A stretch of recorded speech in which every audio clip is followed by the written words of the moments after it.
And thank you.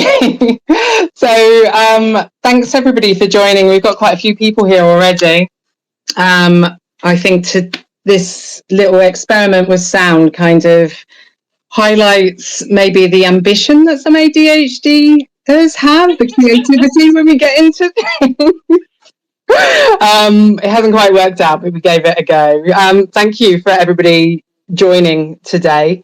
My name is Dr. Adi Adelaine. I'm an academic scholar activist. I run a non-profit called Laddersrection, and I'll just pass over to Zoe to say hi. Hi everyone. So I work in academia. I'm head of laboratory services at the Open University.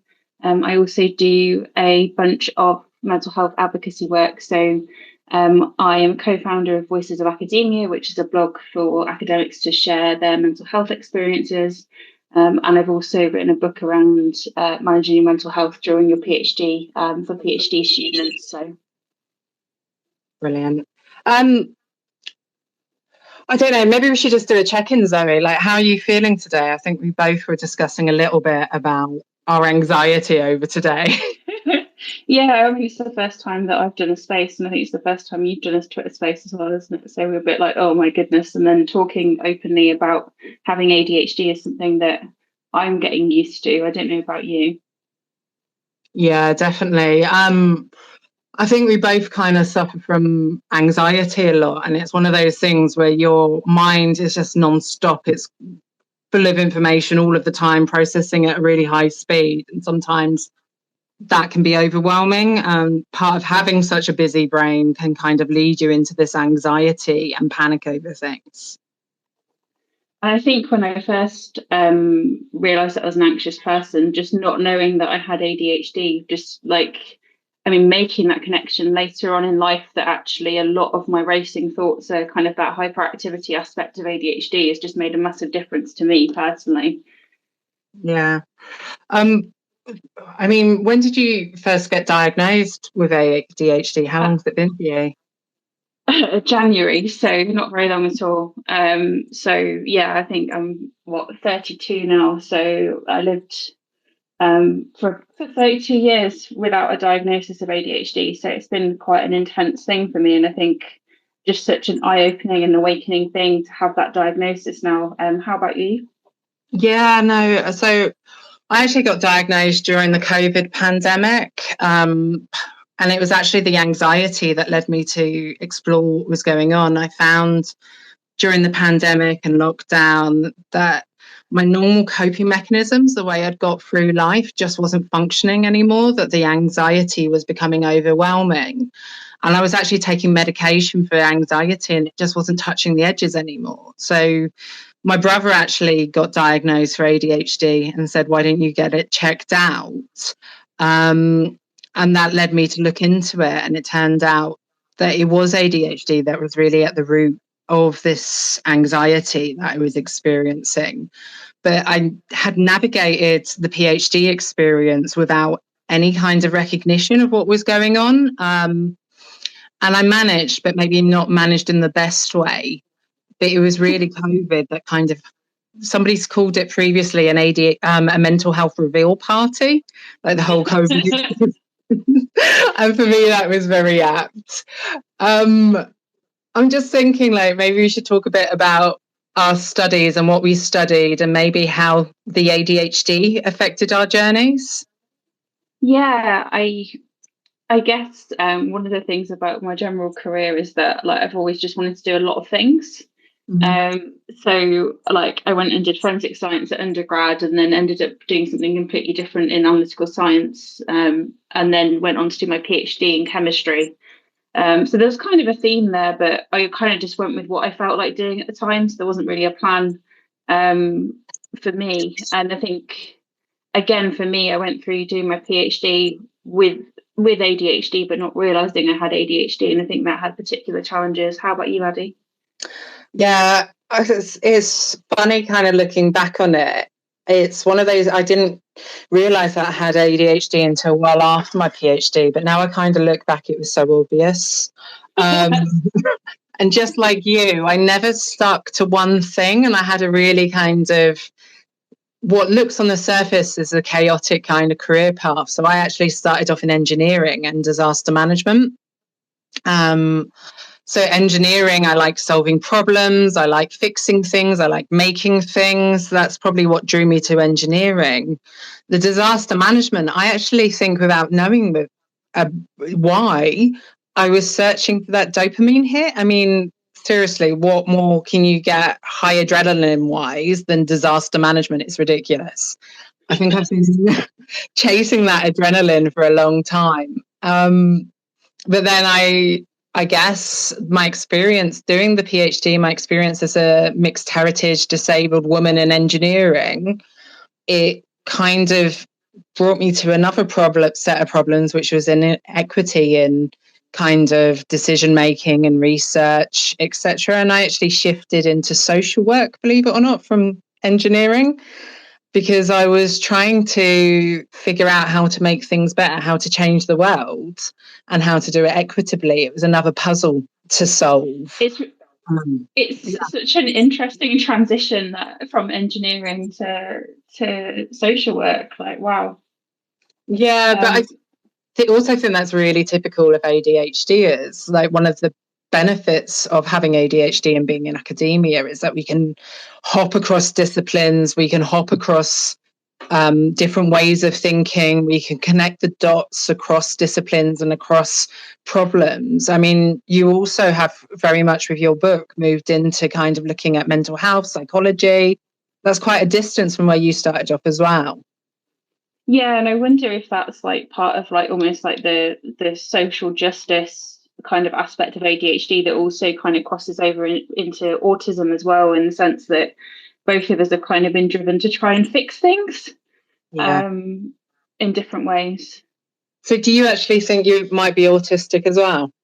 I always have it in my mind that I could be, with the amount of crossover that there is, but I've not sought formal diagnosis for autism. I think it's one of these things where it's, there's a real link between the two, and I think being aware that there's a link between the two is probably enough for me. When it comes to like diagnosis in the UK, having a diagnosis of autism doesn't really get you anything or help you to get assistance necessarily in the same way as having that diagnosis for ADHD. So for me, I've not felt the need to seek it. How about you? I think, like many other individuals that have ADHD, the ADHD can kind of mask autism. A lot, that kind of hyperactivity, the problem solving, we kind of problem solve our life as ADHDers. And I think sometimes that masks how difficult social environments are, how challenging we find certain things, how we kind of don't share our special interests, our geekiness, our kind of obsessions with things. We mask it, we hide it. And sometimes when you have very severe ADHD, it's only when you start addressing the ADHD that the autism becomes apparent. Yeah, it's interesting. So I kind of feel like I've been autistic.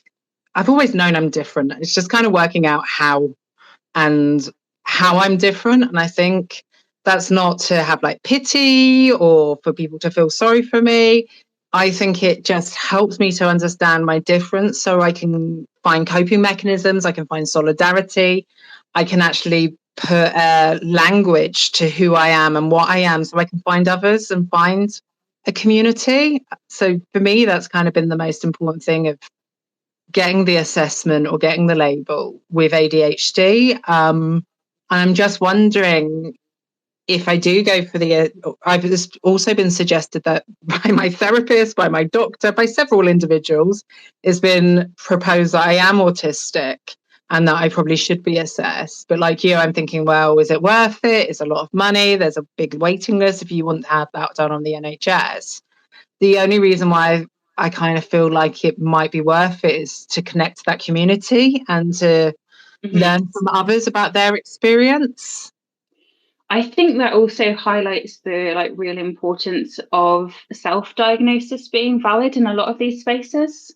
Like for me, I know when I initially thought I had ADHD, I had some really cruel comments from some individuals around me self-diagnosing with ADHD. And I think it's really important for the community to recognise that you have to self-diagnose to go and seek a medical diagnosis. And not everyone has the same access to care as other people. And that's, that's both in terms of like our National Health Service in the UK and waiting times, but also from a financial perspective as well.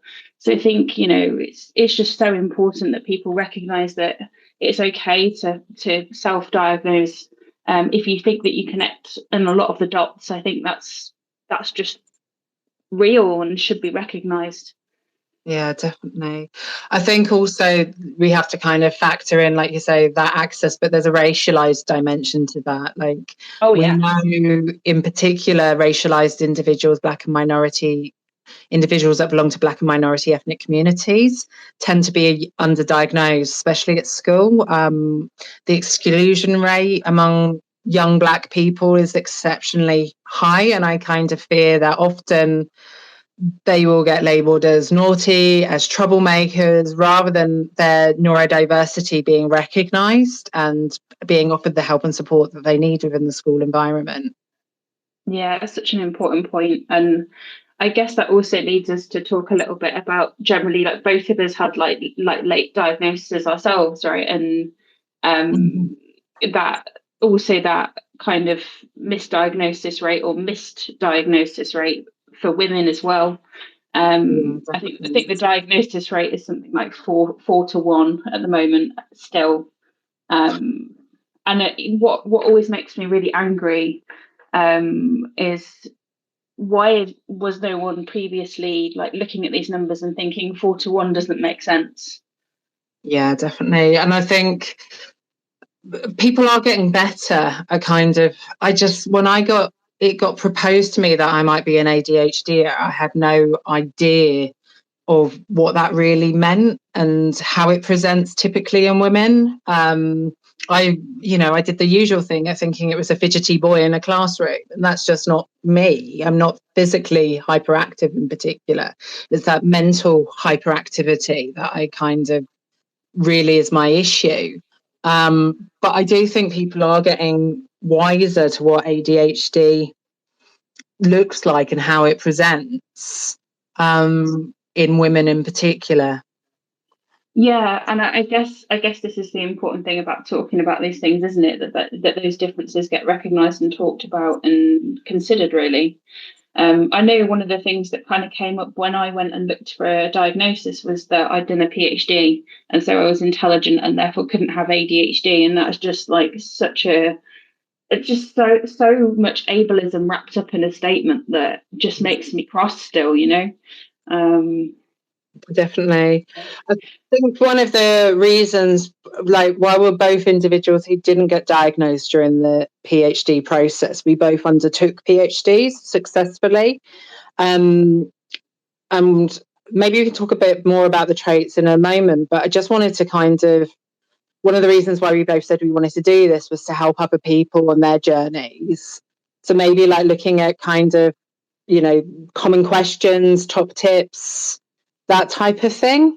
So, for example, and we were actually laughing just before we started the session today. I was meant to pick up some cards on ADHD and I forgot to. Right before the session today, I was just like, oh my God, I'm just about to give people advice on how not to forget things, and I've forgotten this. I guess picking up on the memory bit first might be a good thing in terms of like our experiences doing our PhD, because I mean, just to clue everyone in, the reason we decided to do this space is that me and Addie had chatted a couple of times before, and we were just like, why don't we just open this up to other people? Because every time we leave conversations with each other, we feel a bit better. So yeah, that was kind of one of the motivations as well, wasn't it? And I say with memory, I know we've both talked about it with each other a little bit. Do you want to kind of talk about your experiences with that and your academic specifically? Yeah, so I have the memory of a goldfish. My working memory is terrible, and that is one of the key things with my ADHD, is that lack of memory. It's hard because I think definitely as a racialized woman, people question your intelligence, your capability and ability to study. let alone when you add in the inability to remember names and dates and facts and figures. And it kind of makes me feel very vulnerable in academia because of that. I feel out of place anyway. And then you add on the memory issues, and that's something I get really anxious about. So to kind of help me with the memory issues, I've developed like loads of coping mechanisms and strategies. As I've just proven, it doesn't always work, but there are a number of things that you can do. So one of those things that I do is my note-taking system for things that I read and reference is exceptionally good. When I come to studying, I can't rely on my memory to be able to work out what a title of something I wrote was, what a book I had read was, what the author was. There's no way that's going to get remembered. So I use bibliographic software management programs. I use EndNote or Zotero, and I do that religiously. Everything that I read is referenced and added to my library, and I will put kind of physical notes in my online library to make sure that I remember key things. I also like EndNote in particular because I can save actual PDFs and journal articles. And then when I've forgotten the author, which I often do, sometimes I can remember, it was something about, ontology, and they said something like this. So I can keyword search and it will bring up all of the PDFs that are related or use that word, the context of the PDFs, and it will bring me straight to the reference. And I can make notes on the PDF. I can put keywords down. It really helps a lot. And quite often, even when I'm presenting or I'm doing things, I have EndNote running. I can quickly find things, remember authors, remember dates fast. I've got to be able to access it fast when I'm multitasking. I am so OCD about how I organize files on my computer, again, because I can't remember where I put things.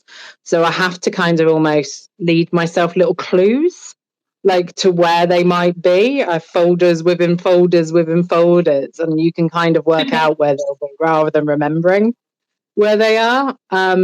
And then I guess my last coping mechanism is to try and just fight that anxiety. And I speak openly about my poor memory. I always apologize about not being able to remember people or names, but I more explicitly now talk about the ADHD and how this is actually part of my disability. And I think once you explain that, people tend to be more accommodating and understanding of that lack of memory. And I think increasingly people are becoming aware that there are different types of intelligence, different types of knowledge. And being a parrot isn't ultimately the most sophisticated form of knowledge or intellect. I'm a problem solver. I'm not a parrot. We've talked about that before, haven't we? That we're not that type of intelligent. Like it just doesn't. And it's the same for me in terms of memory. Like during my PhD, particularly, there was many instances where it was like, okay, well, what were your findings? And I would often find myself caught short, and I felt really, really awful.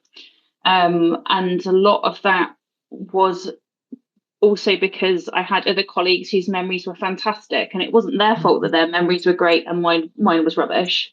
But it did really affect my self-esteem, and made me feel like a rubbish scientist because I couldn't remember certain things. And I say one of the people that I work with, like he could remember the DOI of papers, so like he was like the other end of like memory for me, and so but in terms of my coping mechanisms, I think that's what I did. I kind of ended up collaborating with people that kind of made up for some of my gaps. Like so I had one person that I collaborated with on quite a few papers, and like particularly for me as well, attention to detail isn't one of my greatest strengths. And when my PhD supervisor told me that my attention to detail wasn't great, I took it so personally. Because I was like, I'm really trying with my attention to detail. I feel like I've put loads of attention into this. And it's not until after reflecting that I've realised that actually me putting loads of effort into paying attention does not mean that I've got good attention to detail. So again, just finding people that to collaborate with that are the sort of people that really can concentrate on checking all the references are right in a document and things like that. Whereas for me, what I'll often do when I'm collaborating with people is say, right, I'm going to pick 15 references to check, and I'm going to hope that they're okay. And if they're not okay, then I'll like span that out. So doing things like that, and then having other colleagues check everything. But me contributing in a different way to the paper in terms of like some of the additional information, and that being my contribution rather than some of those attention to detail bits, has really helped me throughout my career. So yeah, just collaborating with people really. Yeah. That's really been, I've had during the PhD kind of study period, one of my close friends was also that guy with that memory, and he appreciated the way that I think. It complemented how he thinks. And we've worked together a number of times and it goes so smoothly, partly because we're bringing something different to the team and to the way of working. My kind of level of problem solving, the speed at which I think, the creativity, the interconnectivity is actually really hard to find people who can work at a comparable level. The only people that I find who can work so fast are other ADHDers. But then, like you say, that attention to detail, the ability to slow it down can be really problematic for me. When I actually have to do that proofreading and checking, I kind of come to the conclusion that I can read something 10,000 times over and I'm still going to miss things. It just is not my type of clever. So do you know what? You don't get assessed on that. That is not part of being an academic. You can outsource that. You can pay a proofreader or editor, to put the commas and full stops in. That's not actually why you succeed in academia, is ability to know where a comma goes. Do you know what's really helped me though is the read aloud function, which I've discovered again after my PhD, where I'll go into a Word document, press the read aloud function and have the document read back to me. And what I will do is often zone out when that's being read back to me. But what I find is my brain really piques its interest if it hears a word out of place. And so I can then go and edit that, which has really, really helped me. I mean, the book that I wrote still has several typos and things in there that now it's gone out into the world, I'm just like, oh, for goodness sake. I do that with my PhD. You're like, oh, come on. There's a particularly embarrassing mistake in my book where I've written that I did my PhD in STEM, and I've written science, technology, engineering, and technology rather than maths at the end. And it's just like, how did I miss that? And then I'm like, okay, yeah, it's my brain, and that's just how things go. So one of the things that we now I've lost my thread. There we go. Don't know. I was just gonna, maybe we can go on to, actually, that's a really good point. When you get that distraction and you go off track, I'm a really good starter of things. I'm the queen of writing proposals, of getting projects going. Not so great on the finishing, on the finessing, on the actual, because I make mistakes. I find it really, and that rejection sensitivity, handing over of work, actually letting it go and finishing, I find so difficult. Even now, I found it difficult in writing my PhD thesis. And I find it still difficult now.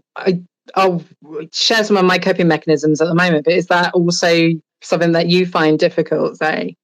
No, actually, it's quite interesting. But the reason for it is because I put so much pressure on myself to finish those things that I will sit there and I will not move until something is finished, and I will have not thought about eating or drinking or going to the bathroom. I will literally be like, right, you cannot leave, because if you don't do this thing, you are going to forget that you need to do this important thing.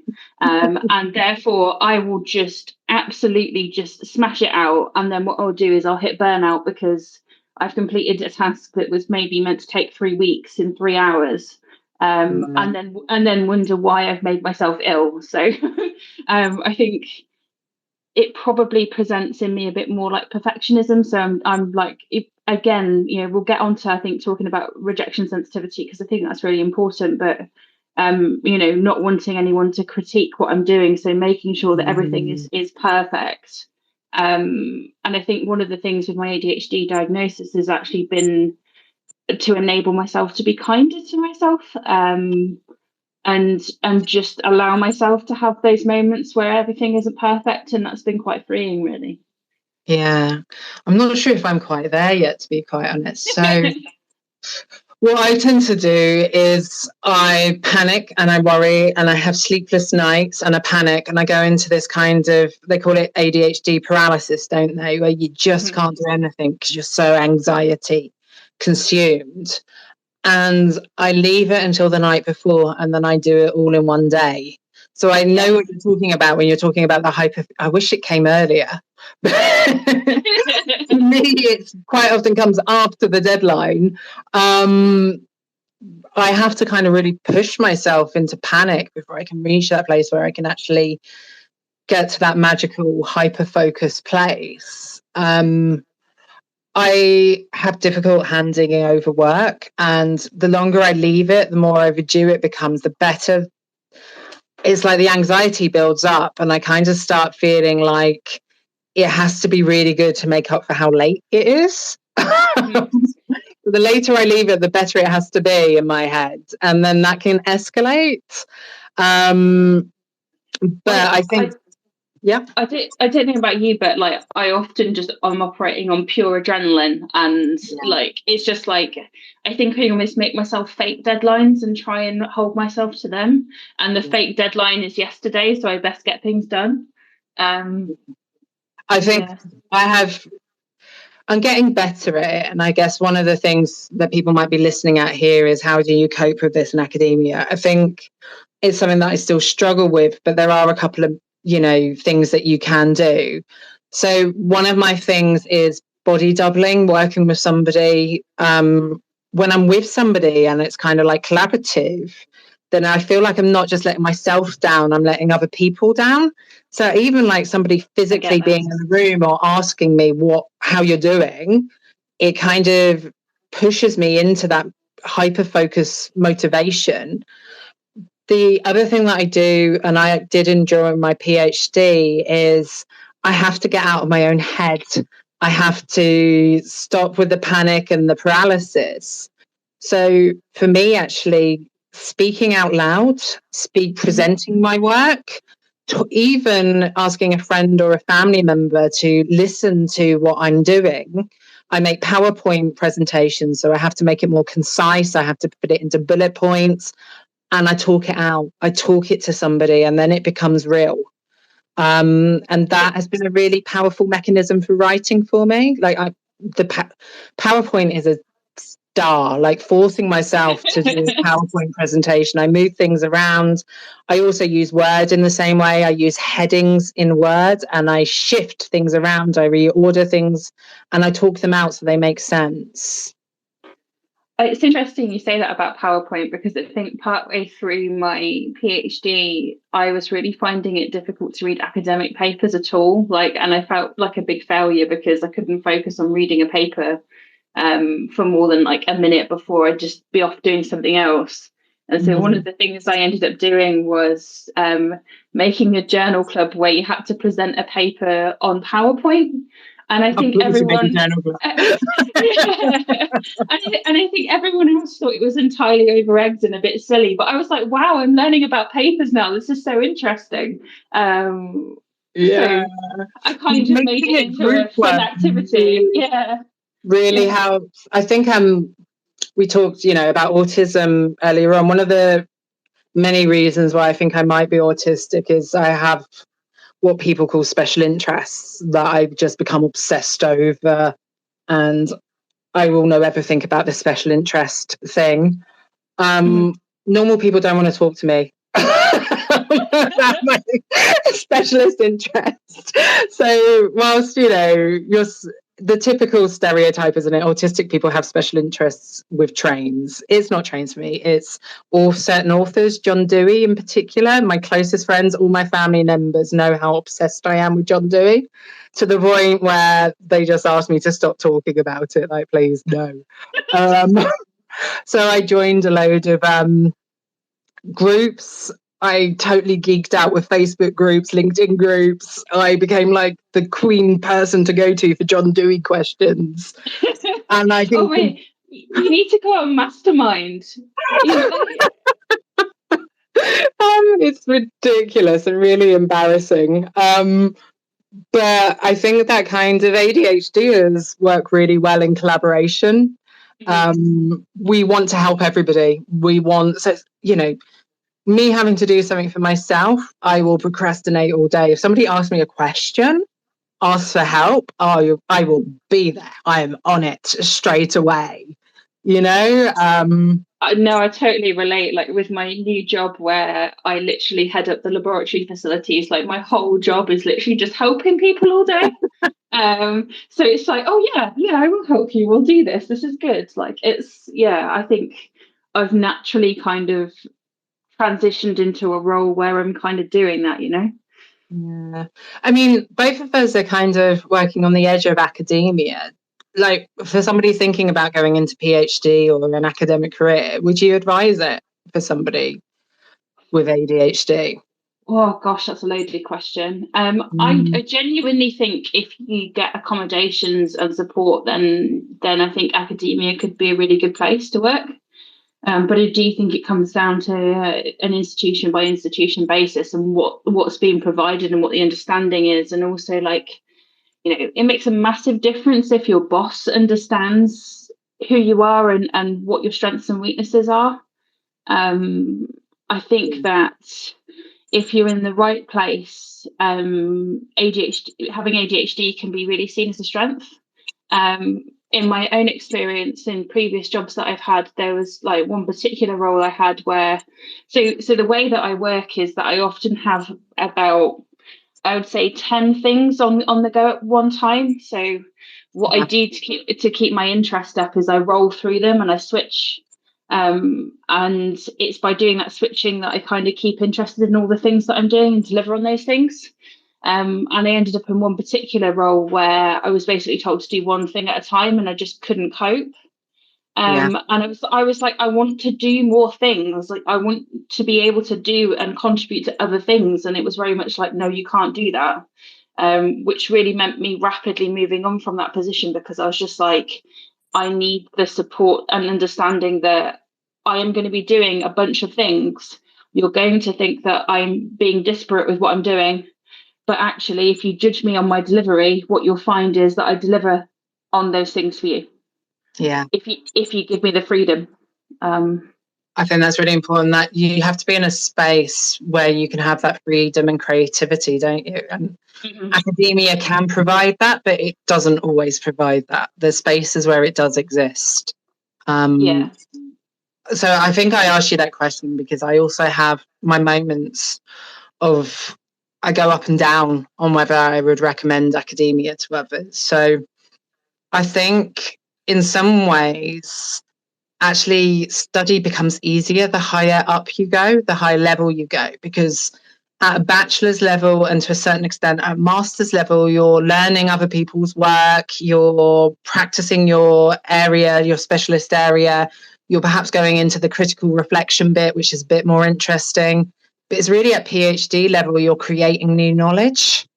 And that's where ADHDers really shine, at that innovation, that space to create something new. Like you're tested on your contribution to new knowledge. You're expected to do something that nobody else has done. And that is our forte. That is like, it, in that way, I'm so passionate about academia. And when you get that space to create knowledge and think innovatively, it's the most beautiful thing. And there's nothing better in the world suited to an ADHD than academia in that way, to knowledge creation in that way.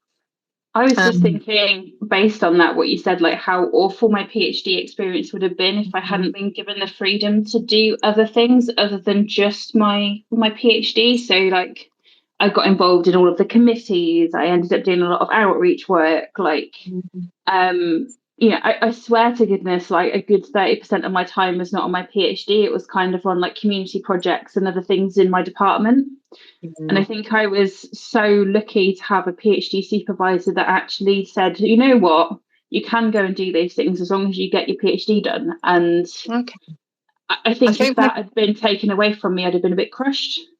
Yeah, I think my PhD was quite different. So I'm an action researcher. I'm obsessed with action and solving practical problems.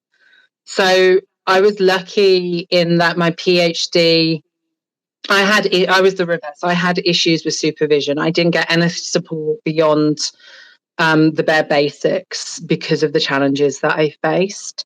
But the study that I picked was practice based. I worked in Uganda for a year and a half, worked with slum dwelling young women. I was looking at best practice. I was constantly solving problems in my research. That's what it was all about. So I got that creativity and that space for knowledge creation and creativity in my study. But I think you're right. If you have a more traditional subject area and more restrictive on your creativity in the research process, then you have to find that space for creativity elsewhere.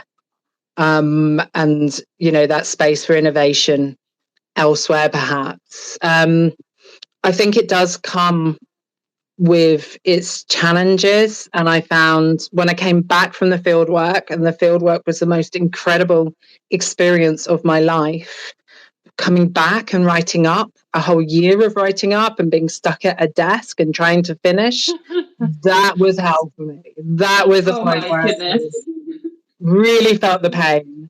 And that's where I have the bit of hesitation of recommending a PhD pathway for an ADHD. You need so much passion to actually get to the end of it. Don't do it unless you find your passion subject. And I would say you need to ask for that. I don't wish that final year experience on anyone. And I think if you are an ADHD thinking about doing a PhD, you really need to make sure that your university is aware of what that means for you and the support that you need. And there's actually so much support that I found that exists out there that I just wasn't aware of in my PhD journey. It was after my PhD I found out about my ADHD and about the support that is there. I now have a PA that is paid for from Access to Work. I have a community that supports me. Things like your book, other people speaking explicitly about how challenging the PhD process can be. That needs to be there. That needs to be in the journey too, because whilst there's massive positives, there are unavoidable challenges, I think. I think that, like, you're right, that I think passion really helps you get over the line. I think that it's also possible to do it passionless, like in that sense, but I think it's just going to be so much harder, isn't it? It really is. I'm not sure I would have got there without passion. I don't think I could have done it. I think I might have finished with pure spite, to be honest, at the end. So I guess we're proving it. There's different ways around it. There's always a strategy. Again, ADHDers, we're problem solvers. We will fix things. So I guess there's always going to be different ways of fixing it, whether it's passion or perseverance. There's a way through. I just want it to be a healthier way through for people.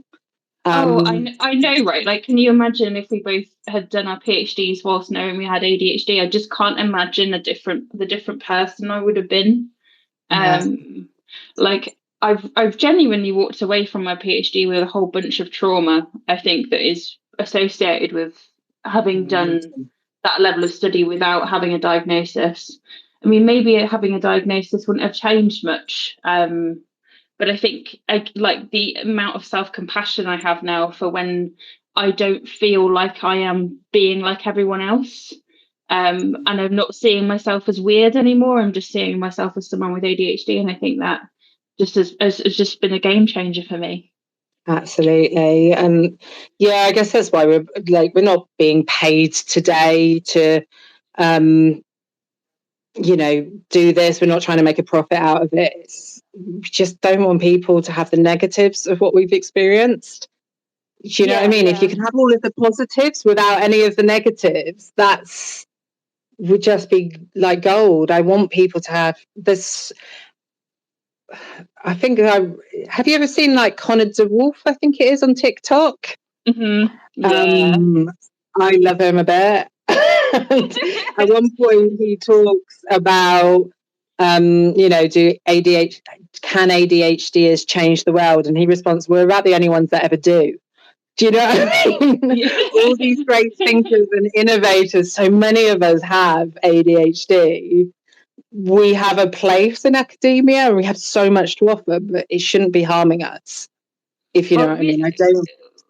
No, it shouldn't be harming us. Like, we talked a little bit about kind of like, you working in kind of effectively crisis management, right? And how effective an ADHD brain can be in that sort of scenario. And like, I find with my own brain, like, I've often gone from A to B to like Z really, really quickly. And like, I'll often have got to where we need to be in like a group discussion before a lot of other people. And I'm kind of just waiting for people to catch up. And I think because I tend to now sit in a space where I'm like, I'll make sure I listen to other people before suggesting we do this. I think, but I'm usually doesn't there it drive at that you point. insane when that happens? Yeah. You just kind of quietly like, yeah, but we should be doing this in a corner. And also, like, we talked about it a bit earlier as well, but like, again, I kind of have a bit of time blindness when it comes to tasks, and like, I'll ask someone to do something and I'll be like, why isn't it done yet? Because I've done it, or I've got really interested in this, so I've literally completed this. And they're like, it's literally on my schedule, on my to-do list, like in 3 weeks' time. And I'm just like, what? Like, why haven't you done it? And then I have to remind myself that like my brain and how it works and how I operate, and that thing that's really interesting me at that time is not necessarily what's interesting everyone else. And that's things that seem really interesting, like it feels like no time has passed. When something is boring, the most short or monotonous of tasks can seem like it's taking an eternity. It drives me insane. Maybe actually that's a really good point to talk about I've realized that we've used quite a lot of terminology that maybe people aren't familiar with. So we said we were going to go through and kind of talk about some key terms. So you've just been talking about time blindness. Is there anything else you want to say on that at all? I say it is genuinely just the lack of perception of time. So I say, just to reiterate what you said there, Addy, like, when you're interested in something, the time can just go. And I'll often, again, as I mentioned earlier, I'll find that I'm sat there, I haven't had a drink of water for like 4 hours, 5 hours, because I've been kind of focused on something. And then I kind of, how I would describe it is, I almost come round and I'm like, oh, I'm really thirsty and hungry, and I haven't really been looking after myself for the last 4 hours. And then there's just like things like, for me, like going on an international flight and having to be on a flight for 8 hours, like I am aware of every minute I'm on that plane, and it drives me mad and I feel trapped and horrible. And so like, yeah, I'm either fully aware of time passing or not at all, almost. I think time just moves differently for ADHD. Sometimes I feel like we're in a parallel universe with different rules of time. My family have a standing joke about never listening to my shortcuts. So I don't drive. I can't drive, partly connected to my ADHD. So I walk everywhere, and I have a habit of making long cuts. So I'm always kind of saying to people, I know a shortcut. And everybody complains that my shortcuts are generally like 4 times longer than the normal way of going. And eventually I realized that what I was doing was making shortcuts around interesting things that I thought were fun or interesting, like things that bits of nature that, rivers or waterfalls, etc. So for me, these walks seem shorter because they're more fun. But actually, in reality, I've been proven this, like people have timed my shortcuts and they're more interesting for me, so therefore shorter, but in reality, in the real world, they're longer. So never listen to my idea for a shortcut.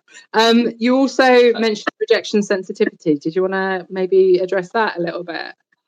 Yeah, I guess. So rejection sensitivity is almost feeling extreme emotion when you get rejected for something or someone critiques your work. And I think, and don't quote me on this with the studies, but I think there's a really, really high correlation between rejection sensitivity and having ADHD. So if you've got ADHD, you're way more likely to experience rejection sensitivity. They say that is like, say, extreme emotion when someone puts you down or gives you feedback, and that feedback doesn't even have to be like bad feedback necessarily. It can impact you and affect your day, and I know I personally do experience it. Yeah.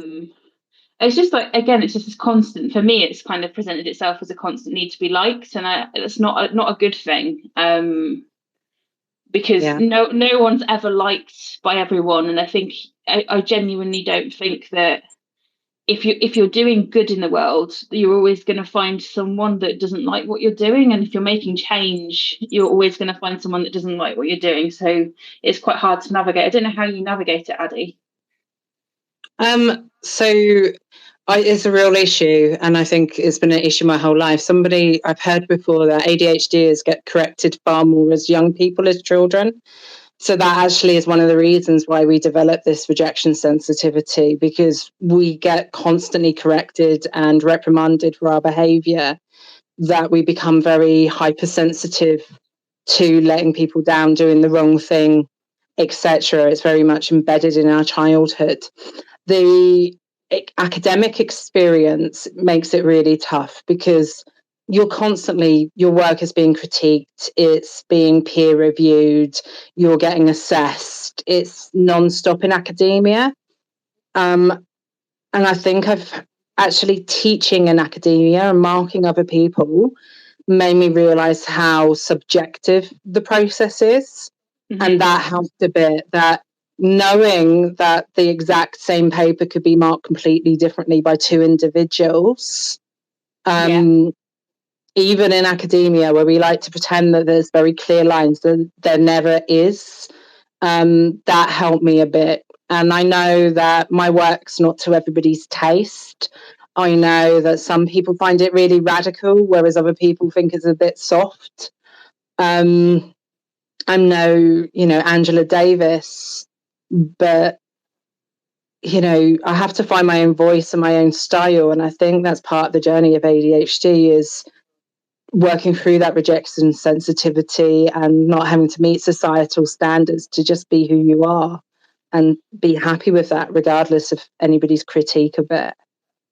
I think a massive part of my journey actually has been just realizing, like, I feel like so much of my life I've lived trying to please others, that it's only in the last couple of years that I've kind of just sat myself down in a corner and been like, what do you want though? What are you doing that is something you want to do, not to please others? Yeah. And like, it's been so empowering for me to just be like, right, okay, I don't mind if that person is going to be cross at me. I don't, and I guess that's also just navigating Twitter as well, because you can have an opinion on Twitter, and of course someone's going to pile on or have another opposing opinion.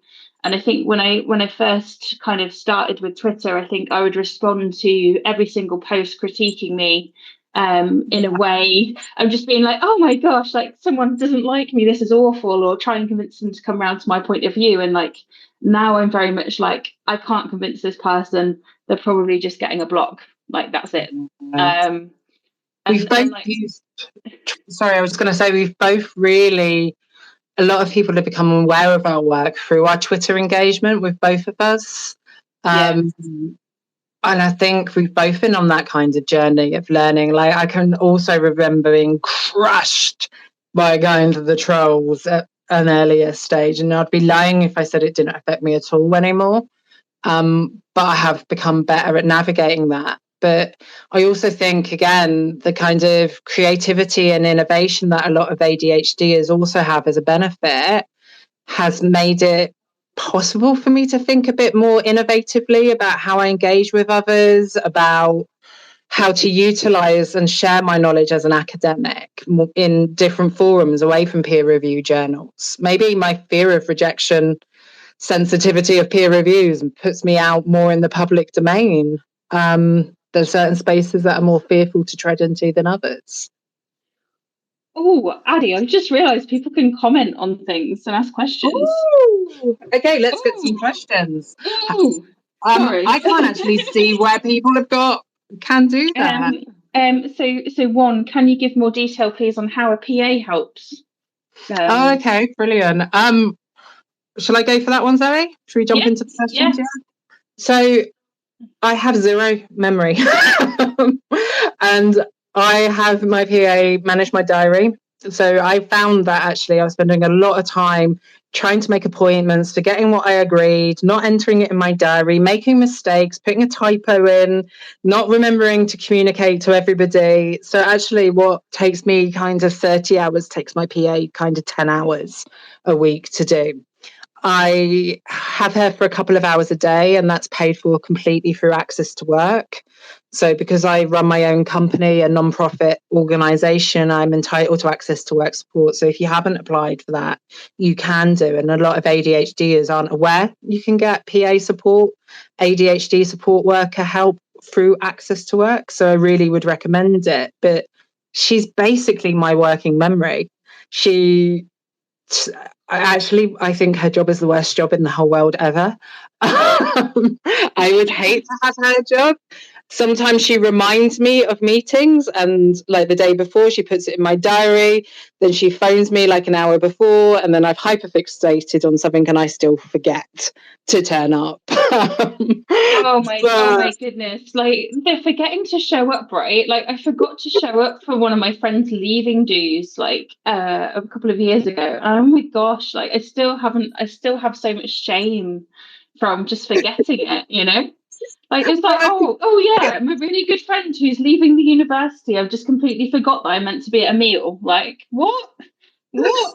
I forgot to turn up once to a talk that I organised, and part of it was on like learning how to manage poor memory.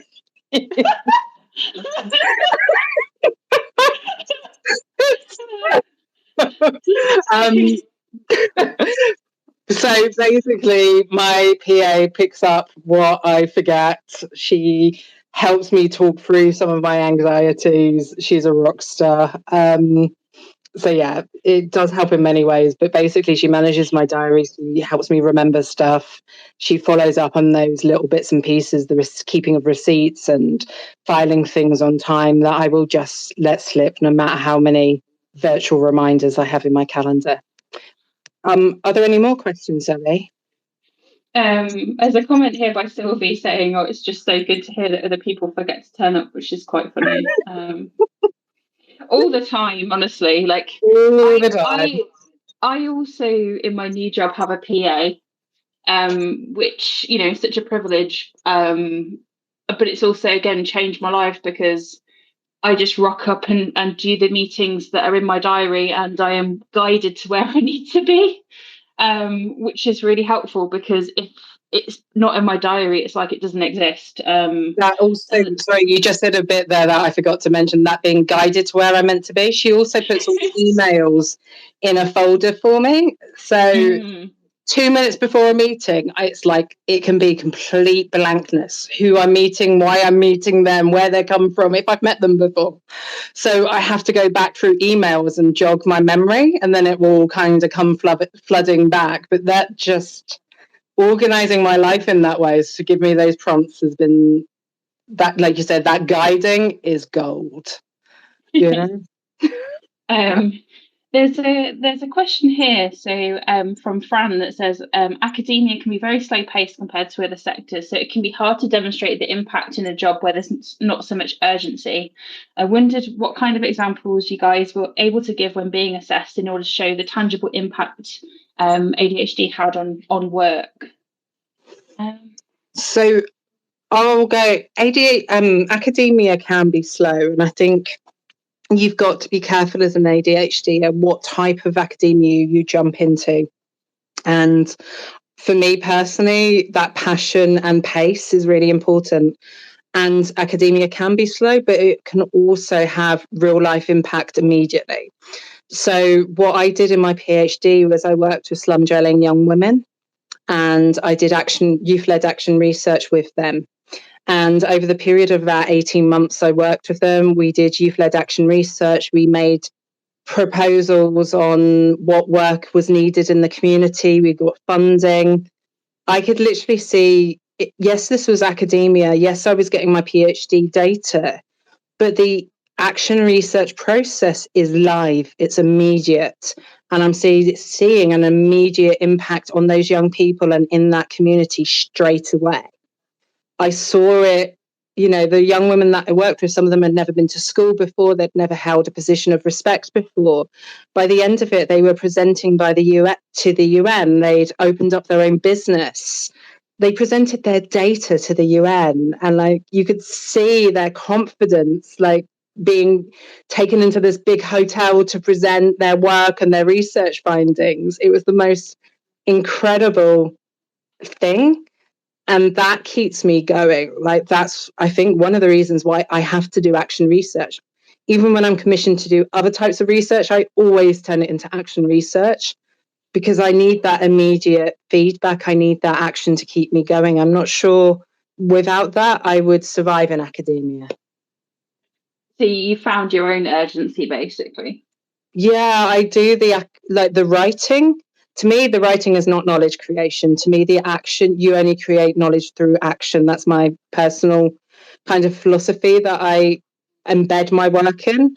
It's knowledge in action. It's the title of my nonprofit, Ladders for Action. It's a nod to action research.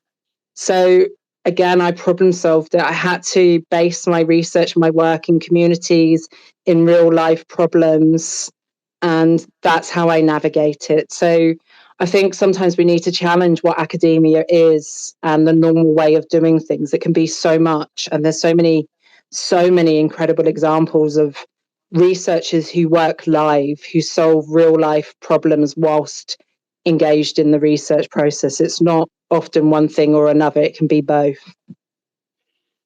Yeah, I guess for me, when it came to being assessed, I looked through the assessment questions and tried to identify areas where I struggled, and there were even areas where on the assessment where it said are you not explicitly are you disorganized, but it kind of said are you disorganized, and I was like, no, I'm not disorganized. I have all these planners and calendars, and look, I have this huge kind of, I don't know, machine that I've incorporated into keeping myself organized.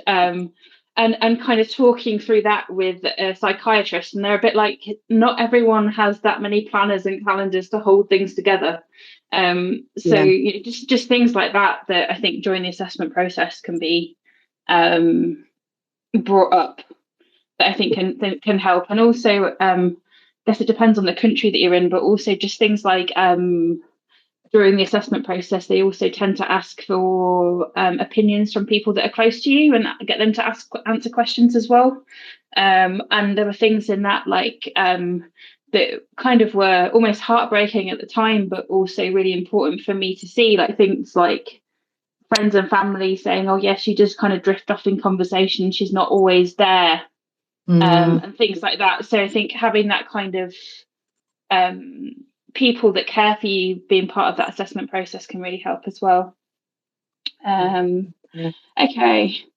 How do you describe anxiety? What is it for you? Should I start? Do you want to start? Or was that? Yeah. So I kind of sometimes describe ADHD, I don't know why it's always 9, but I describe it as having 9 different brains always working at once. It's non-stop, yeah? So when your 9 different brains are working on 9 different things and putting in different directions, that's when you're being scatty and not paying attention. It's not that you're not thinking about anything, you're thinking about 9 different things all at once, and it might not be the thing that has priority, may not be the conversation that you're in with the person that you're in at the time, but you're thinking about something, yeah? When you get hyper-focus, it's like all your 9 different brains are focused on one thing at one point in time, yeah? So they're all leveraging in the same direction, which is why you can only think of that one thing. But that's rarer and exhausting. I find one of my 9 brains is always anxiety, always thinking of the worst case scenario, always thinking about what can go wrong, always thinking about whether people like me or not, whether I've made a mistake or not, whether I've answered right or not, whether I've talked too much, whether I've talked too little. It's non-stop chatter. I was trying to think of an example of this, and I think I wrote a little bit about this in my book. But like, you know, one of the things is like my brain will literally do. It's raining outside. Oh, my husband is driving to work. Oh, well, he could have a car crash. If he has a car crash, he could die. Oh, okay. Well, what that would just be a horrendous situation. And then think about all the things in life that because my husband has died in my head right now. And I'm just like, I've seen this because of a raindrop outside. And it's that kind of like that cascade almost. It's that interconnectivity. It's the way that our brains can connect things that doesn't always work to our favour. Like sometimes it's great to connect things and sometimes it's ridiculous. But I think it's ridiculous. it can be out of control sometimes, but I've also thought about this and I've talked about this in therapy. Actually, my anxiety has been a safeguard. It's protected me. I am very an anxious person and people don't realise how badly I suffer from anxiety, how you should have both heard us talking before we start. I'm fine now, but before we started, we were both freaking out a little bit. Do you know what I mean? But it gets me. Sometimes it's that anxiety that gets me to be able to hyper focus. That gets me. And when you hyper focus, when you really are fast and on it, like I said, I used to be a disaster management. When everybody else is losing their shit, when things are going crazy, it's when I'm at my calmest. I can switch it on. Oh, same. That's interesting, isn't it? It's like a magic superpower. But it's like I need a certain level of anxiety to get there. And I'm not sure how you get there without the anxiety. If I can do the hyper focus without the anxiety that leads to it.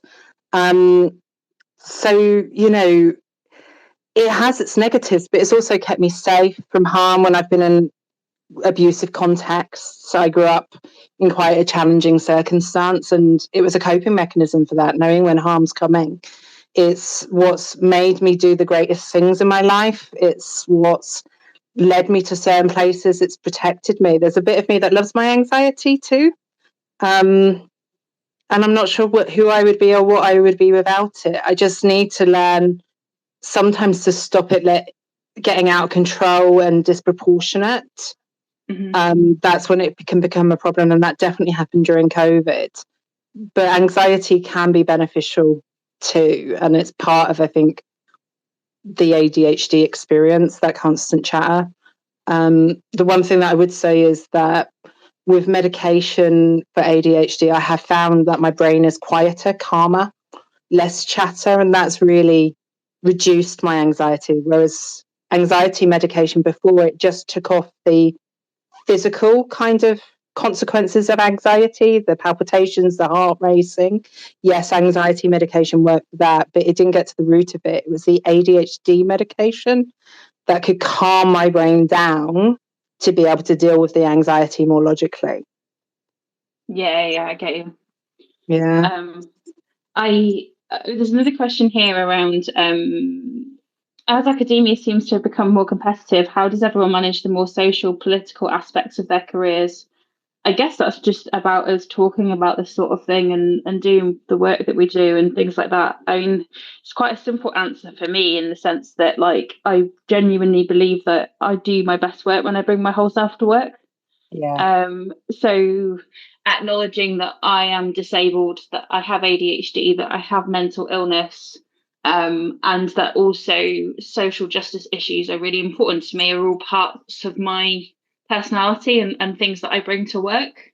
I don't know about you, Addie. So I think also, well, 2020 wasn't just about COVID for me. It was the Black Lives Matter incident and the raised awareness of racial inequality at that point.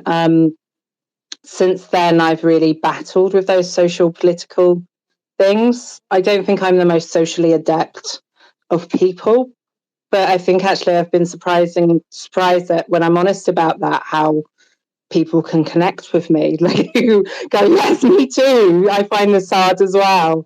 So actually being more, like you say, being more honest about my challenges, my mental health has been surprisingly helpful. It's a lot sometimes and I can't cope with it sometimes. So, I've been quite honest on Twitter and other platforms that I've had to have periods where I've completely shut down for a few months. You'll notice I'll disappear off social media every now and again when I need to do that. When I first did it, I was just like, I'm going to lose all my followers. Everybody's going to hate me. They're going to think I'm a crazy. They're not going to give me any work, etc.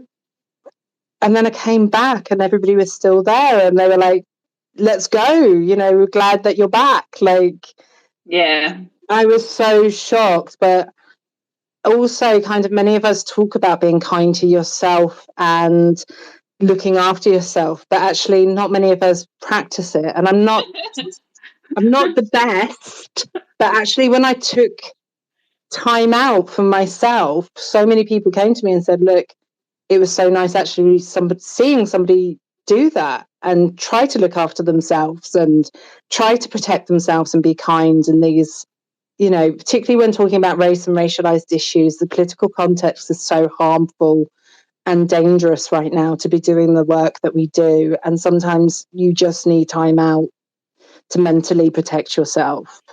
But yeah, I found when I was honest about that, people were so supportive. That's amazing to hear.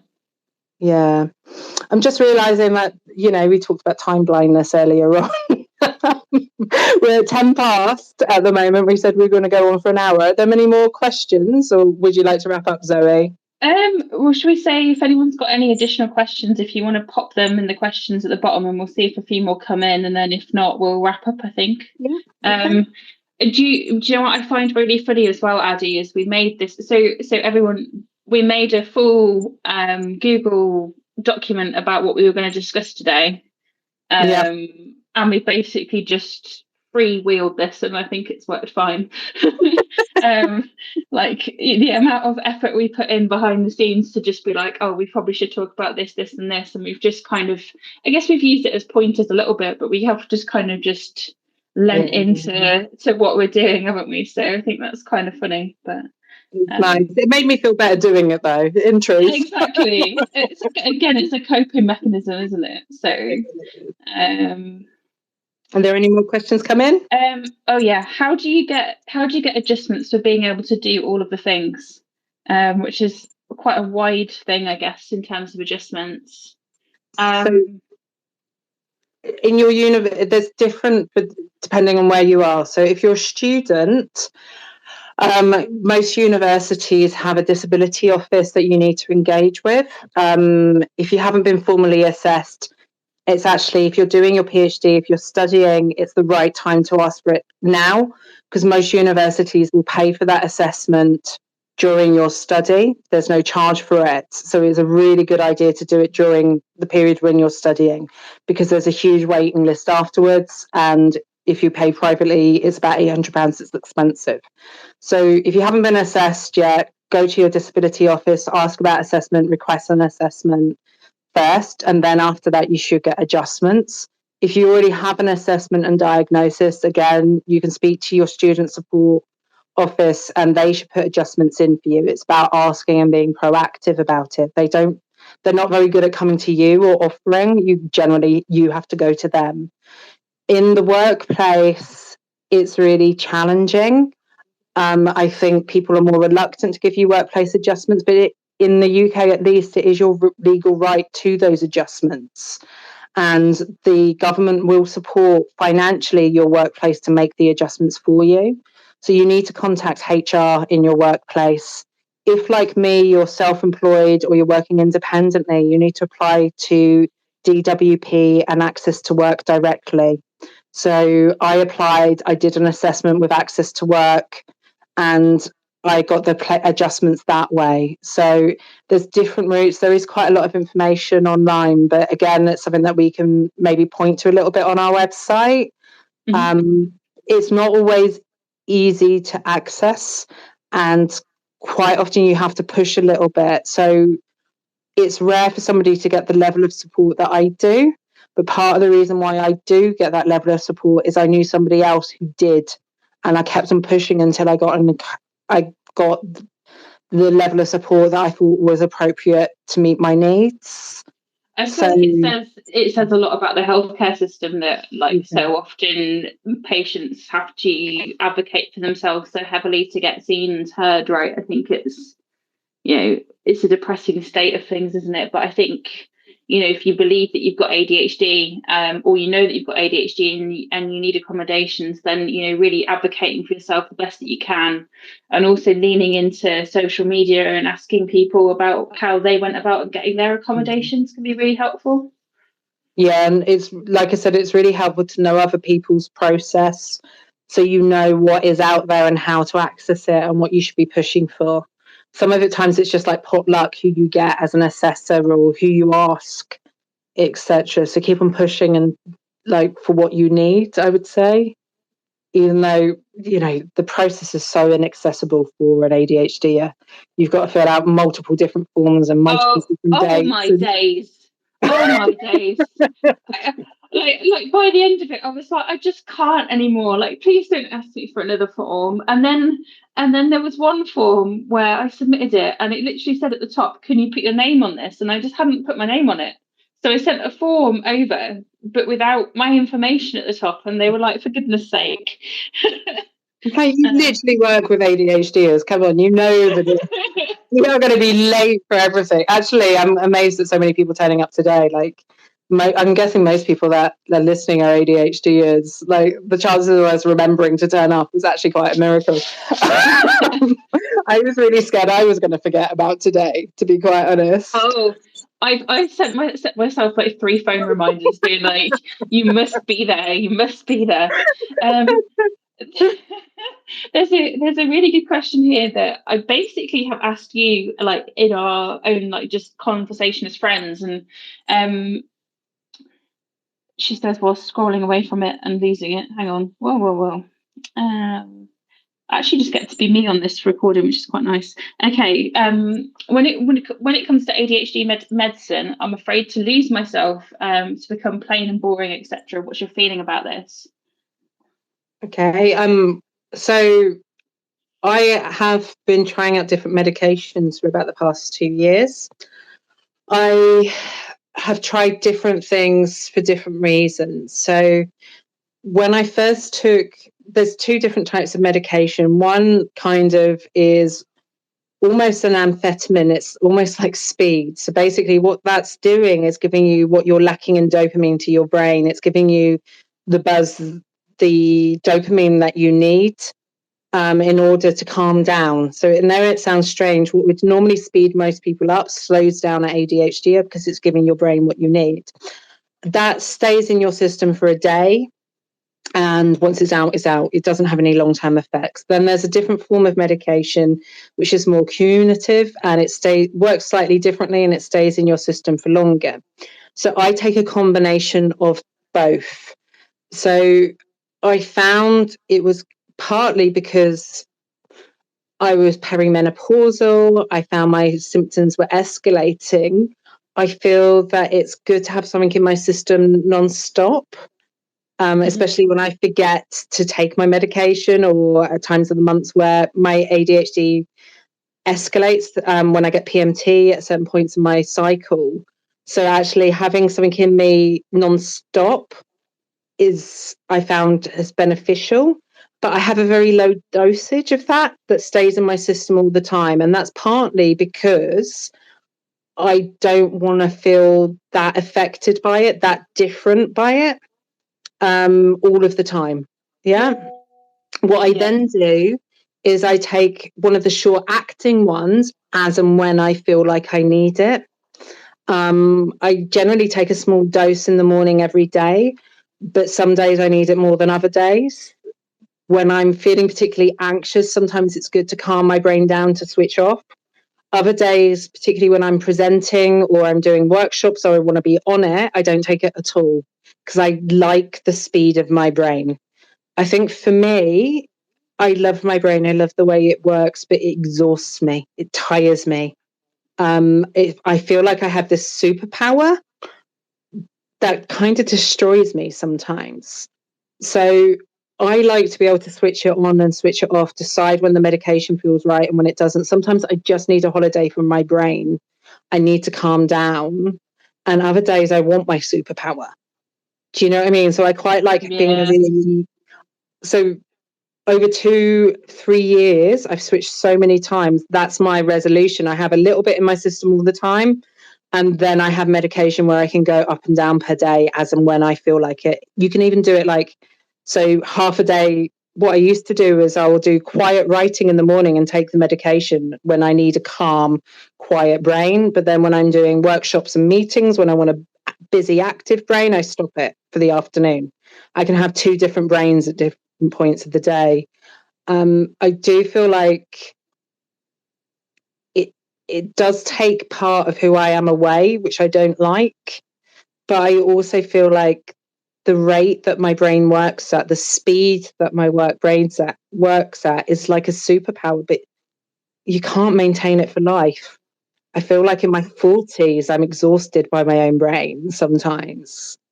I say we talked about before about how hyper focus is not something you can just turn on and off. Like if we could, it really would be a superpower, I guess, and we just can't. So, yeah. I think the only time I turn it off, I can turn it on like clockwork is in extreme situations. That's why I did disaster management. Yeah, that's it. Just put yourself into like those adrenaline fueled moments, and then suddenly you're just like on it all the time until you burn out. Like that's the thing. It comes with a cost. It's like a superpower. You will burn out after a while.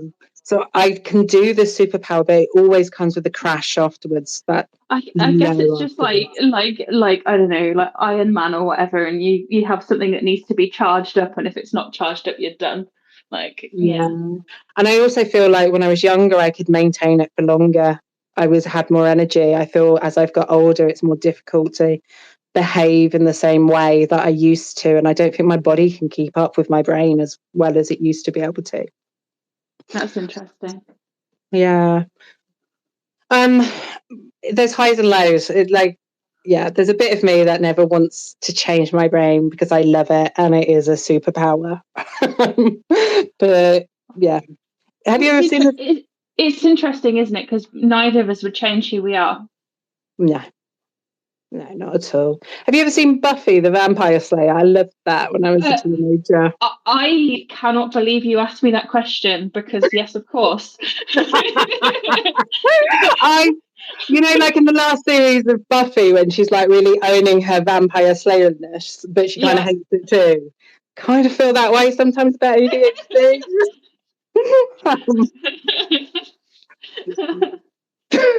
Sorry.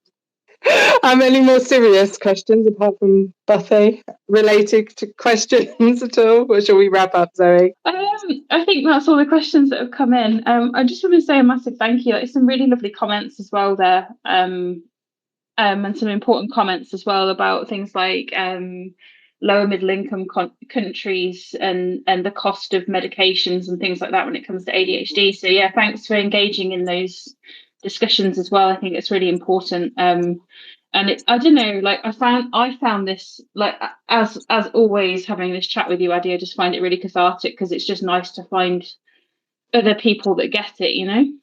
Yeah, definitely.